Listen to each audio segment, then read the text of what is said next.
Viewers, আপনারা কেমন আছেন? আশা করছি সবাই ভালো আছো। আবার একটা নতুন ভিডিও নিয়ে চলে এসেছি আপনাদের সাথে। এই ভিডিওটা হচ্ছে কি, আমি যে ওয়েট লস করেছি, ওয়েট লস করার পরে আমাকে যে ভালো লাগা লেগেছে আর কিছু কিছু মানুষের যে ফাটছে, এই ভিডিওটা তাদের জন্য। কারণ আমি ওয়েট লস করেছি, আমার শরীরের জন্য ভালো।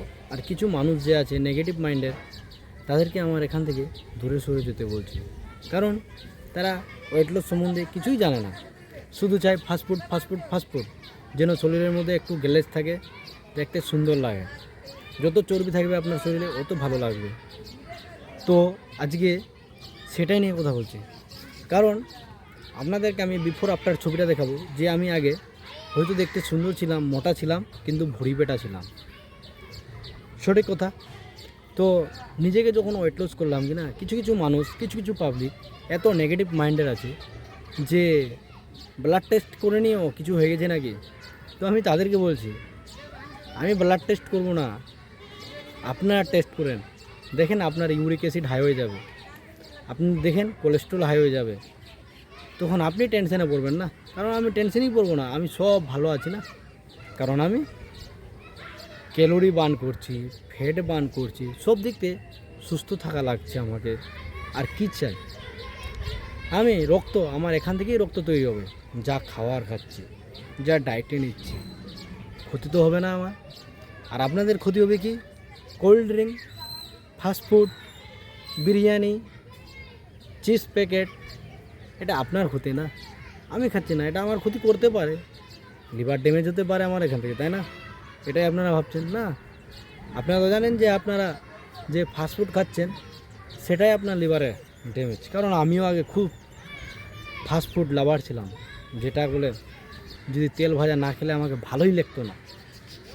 তাহলে আমি এই যে ভালো না লাগা আর ভালো লাগা পেয়েছি, সেটা আমি নিজেই জানি না আমার বডি কি চাইছে।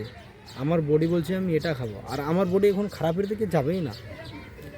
হয়তো আমার 4.5 লিটার জল খাওয়া ভুল হচ্ছে, হয়তো আপনারা 2 লিটার খাচ্ছেন, ভালো থাকছেন, সুস্থ থাকেন, আপনার কিডনি ভালো থাকছে, আপনার লিভার ফাংশন ভালো থাকছে, কনস্টিপেশন আপনার ভালো লাগছে। আপনি যত জল কম খাবেন ও তো আপনার শরীরের পক্ষে ক্ষতিকারক, এটা সবাই জানে।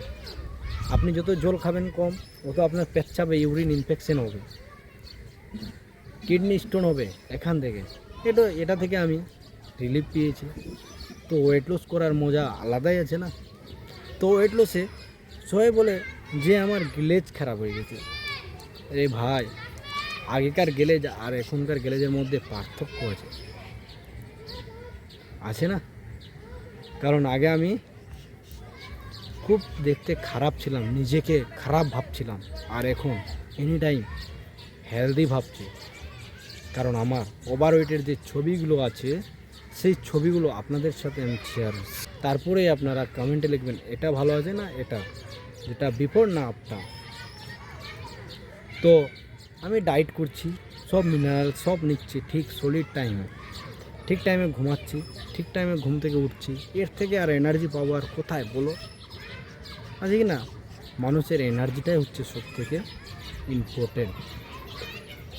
আপনার শরীরে যখন সুগারের বাসা হয়ে যাবে কি না, তখন আপনার শরীরটা টেনশনে ঘুম হবে না। তখন আপনাকে অ্যালপ্রোজোলাম, অ্যামক্সটি এইচের মতন ট্যাবলেট আপনাকে খেতে হবে, যেটা আপনার শরীরের পক্ষে খুবই ক্ষতিকারক। আর আমি এমনি রিলিফ, নো টেনশন। কিছুদিন পরে আমাকে ওটা ধরে নিতে হতো যদি আমি ওয়েট লস না করতাম। আমি চা খাই না, যেটা ক্যালোরি আমাদের, অনেকজন বলে না যে 5টা চা খান, আপনার শরীরে কত সুগার ইনটেক হচ্ছে। আর সব থেকে বাজে সুগার, যেটা আপনার পয়জনিং থেকেও বেশি ক্ষতিকারক, ওটা থেকে রিলিফ পেয়েছি। আগে কোল্ড ড্রিঙ্ক খুব খেতাম, কারণ আমি নিজে বিক্রি করছিলাম ওষুধের দোকানে।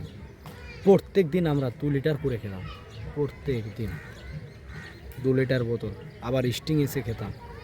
তাহলে যত কার্বোহাইড্রেট যাবে উইদাউট প্রোটিন ছাড়া, তাহলে আপনার শরীরে তো ক্ষতি তো হবেই। সুগার তো আমাদের ওখান থেকেই আসে, আমরা বুঝি না। আমাদের লাইফ স্টাইলটা আমরা নিজেকেই সলিড করি না। লোকেই বলতে থাকে আপনার লাইফ স্টাইল যখন আপনি চেঞ্জ করবেন না, লোক আপনার পিছনে লেগেই থাকবে যে এটা খাচ্ছিস, এটা খারাপ, এটা খা, এটা ভালো। লোকই ডিসাইডেড করে দেয়, কিন্তু না, আপনার ডিসিশন আপনাকে নিতে হবে, আপনার লাইফ আপনাকে চয়েস করতে হবে। আমি আজকে ওয়েট লস করেছি বলেই ভালো আছি। আর যদি আমি ওয়েট লস না করতাম না, যদি হসপিটালে ডিউটি করি, সব জানি কোথায় কী পড়তে হবে। এটা কোনো মেডিকেল ক্লেম না, এটা সলিড কেস। আপনি ডায়েটে থাকান, লাইফ স্টাইলটা চেঞ্জ করেন, দেখেন আপনার লাইফটাই চেঞ্জ হয়ে যাবে। যাদের ওটা ভালো লাগে, যদি কথাগুলো ভালো লাগে, তাহলে অবশ্যই আপনারা একটু চ্যানেলটাকে সাবস্ক্রাইব করে দেবেন আর শেয়ার করে দেবেন। তো আবার নেক্সট ভিডিওতে আপনাদের হেলথ ইস্যু নিয়ে আপনাদের সাথে খুব তাড়াতাড়ি আসছি কাল।